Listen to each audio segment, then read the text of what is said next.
Hello, Winnie. Hello, Beatrice. Are you guys watching today? Watching Grandpa? I know that according to the YouTube matrix, it seems like quite a few people are watching, which is interesting, but also I hope a very friendly kind of a place for us to get together at the end of the day and hear a little bit about what's going on online at the Columbia Middle School. I have to tell you, I know the teachers have been working so hard that they are just doing an awesome job, and that's across the district. I've gotten emails from parents who have children in multiple schools, and they all say the same thing, that they're amazed at the work that our teachers are doing.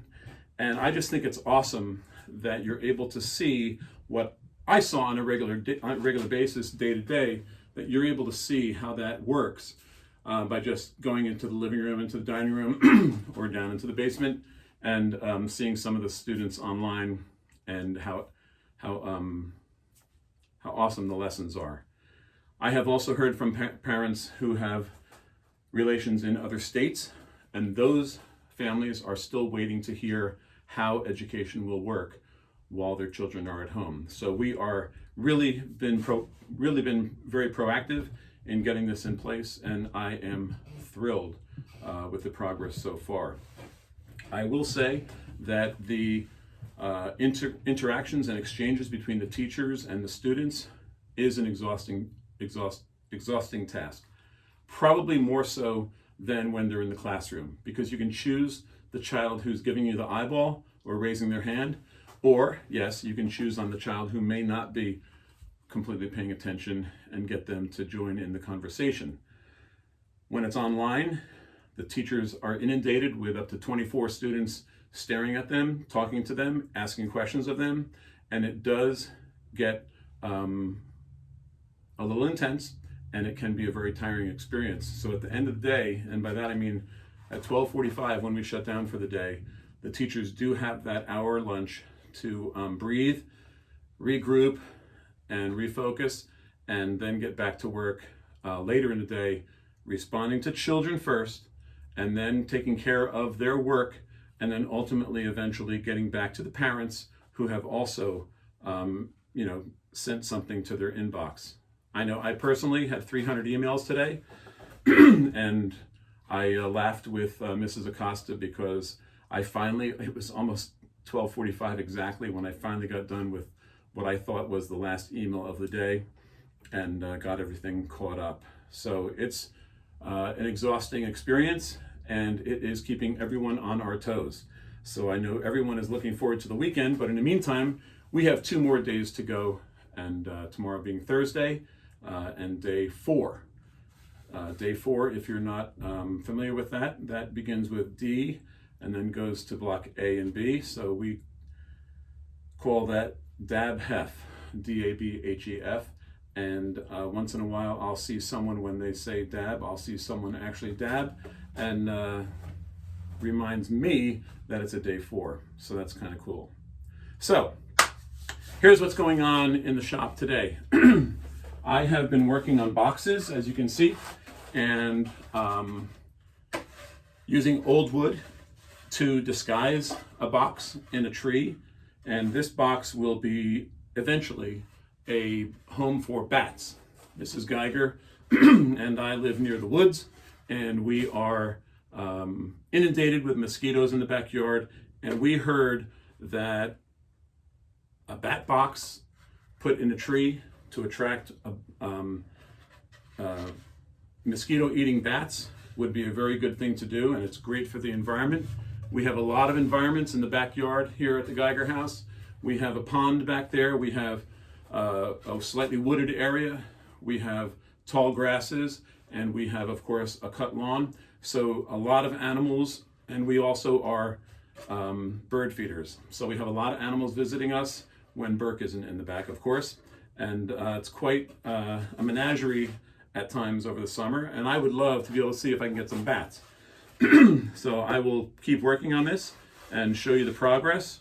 And then I don't know how to do this, but maybe eventually we'll go outside and hang it up together, and we can report back to you guys on whether or not I've attracted any bats.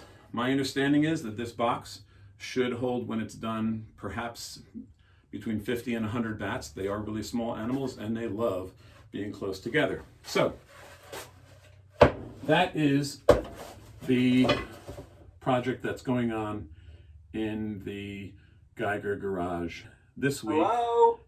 Hello? Hello? Hello. I think we might have a guest. Hey, Hello? Mr. Clayton. Hey! How are you? Great, how are you? Great. We're filming an episode for the garage, and you're my first guest. Oh, that's awesome. I'm glad I could be your first guest. What an honor. Well, maybe it is. I don't know. I was just sharing a project that I'm working on, actually, that you might know something about.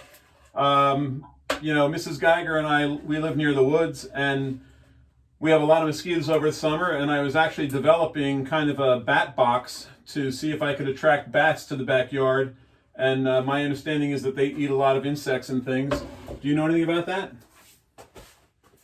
Yeah. I actually, Miss Froelich taught me a lot about food webs and how, you know, each thing depends on each thing. So I'm thinking that could work out really well. Bats like to eat lots of bugs. The one I think is the best one is probably the mosquitoes, right? So Yeah. maybe that'll make your backyard a lot more pleasant in summer. That's kind of what I'm hoping. And you know, I have all this lumber. As a matter of fact, you and I went to the antique lumber store to get some of this wood, and so I have some of this lumber that, you know, I'm just working on some stuff around the house because, frankly, my wife will not let me out of the house. So I'm working from home, and after we shut down school at 3 o'clock, I'm coming in here and introducing our students to Mr. Geiger's garage, if you will. How did it go Very cool. How did it go today for you? Very well, very well. We are all set up. So I have a classroom here. I'll give you a quick tour. Yeah, I actually forgot that. Kids' playroom. I actually forgot that you were at your house. We were doing some modeling today about how a speaker makes sound and what's going on. And over here, I have a nice whiteboard that I've been using to talk to the kids. Nice. And playroom is full of toys and props, which is awesome for my own entertainment as well as my instructional aids. So are your children banging on the door trying to get in there during the day? Yeah, unfortunately. And they're going to make some guest appearances in a few lessons. Nice. I got a few things planned to get them involved. So I'm pretty excited, and my students, I think, are pretty excited to you know, I talk about them all the time. So I think it'll be really good for them to see them, and you know, we're gonna all work together to figure out this sound unit while Awesome. we're figuring out how to learn while we're far apart. Yeah. Lots of figuring out, which is what we love to do in science class. Right. Well, I know you guys have been doing an awesome job. I don't want to hold you up. Thanks so much for being my first guest. Who knows of how many? You might be one of one. We'll see how this goes. But thanks a lot. Yeah. Thanks for having me. I'll talk to you soon. Tell your kids the principal thanks them for allowing you to use their space. I will. All right, They're talk to good you sharers. soon. Thanks, Mr. Clayton. All right, bye-bye. Take care. Bye-bye. That was good. That was a lot of fun.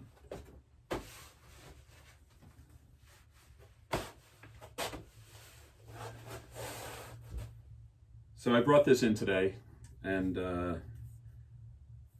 product placement? Just kidding. But I'm sure these things are happening at your house as well. And this is, in fact, the last Diet Coke in the Geiger household. And I haven't cracked it open today. I'm not going to open that now. I'm hanging on to that until I really, really need it. But for now, I'm surviving on coffee. And I'm sure everyone at home is thinking about that thing that's not in the house that they really wish they could just run out and grab. But eventually we know we will have to go out and get some more supplies and things for the household. But for now, here we are. And I think about that Diet Coke during the day and I go make a cup of coffee instead. So I'm sure we're all making those adjustments. Before I close today, I wanted to just talk about something that I'm sure is starting to come alive in all of your homes, and that is what you might call the silent enemy that creeps up on us, and I'm referring to boredom. Now would be a wonderful time, I think, for students to dig through the closets and to find those old board games and to find those things that they haven't played with in years and bring them out and reinvigorate themselves with things that they haven't done in quite a while. There's no need after 6 hours of being online to get back online. There should be other things you can do. If it's a beautiful day outside, just go out and sit in the sun and realize how wonderful that is. And you can maybe give your friends a call and just talk to them as if they were sitting next to you at the lunchroom table, and maybe just have snacks together virtually, if you will. So there are a lot of things you can do. I know the households are getting a little bit, parents have shared with me that things get a little bit crazy during study hall because the students are roaming the home, but that's to be expected, obviously. And there's really not much we can do about that except to try to occupy ourselves. And also remember, guys, any board game can probably be downloaded and printed, and you can make your own at home. If you wanted to learn backgammon, now might be a great time to do that. And you can obviously find the game online, but I'm talking about making something, creating something, and make your own board and get your own pieces together to make a board game and share it with your friends. Maybe your little brother or sister doesn't have quite as much work to do as you, and that would be a wonderful thing for them to be able to share their time with you. I don't have much to talk about today, much more to talk about today. Some of you might be noticing a few things in the background here. I have this. This has been hanging up here for, oh my gosh, maybe 25 years. This is kind of interesting. We went to Woodstock years ago, and I saw a gentleman who took canvases and he put them on the lawn when it started to snow. And after there was 6 inches of snow on the ground, he took paint and he put the paint on the snow, and more snow came and the whole thing got buried. And then in the spring, when it got warm, the snow melted and the paint came down on the canvas and created a print. This is not one of his. His were beautiful.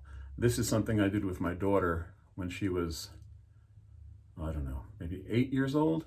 And they came out as an interesting work of art, but obviously something that I wouldn't frame, but I am proud to have it because we did this together as a project. So these are the kinds of things that you can do around the house. Obviously we don't have snow, thank goodness, but there's no reason why this couldn't be done in the rain, and there's no reason for you to have a canvas. Maybe you could use an old piece of cardboard or something like that. Just, try to have fun and think of something to do and keep yourselves occupied. And maybe Friday after school closes, it would be a nice time to just send a separate email to your teachers. And I'm not talking to the adults here, to my students here, and thank them for their hard work and recognize how difficult it must be for the superintendent of schools. And I know she did not want to have to do this, but we were all forced to do this, to call on her staff and say, guys, in 3 days, we're going to be teaching the students from our homes. Your parents as well are working from home, a lot of them, and thank goodness they are, because we need people in their jobs and we need the economy to keep moving as best as it can. But for teachers, it really was and continues to be an experiment. They're doing well. I know we are only in the early stages here, and things will change as we move forward, but I hope that we will keeping on and enjoying the experience to the best of our abilities. And I know that my students will keep doing their jobs the best that they can. And I want to close once again sending my love to all you guys at the middle school. Have a wonderful night.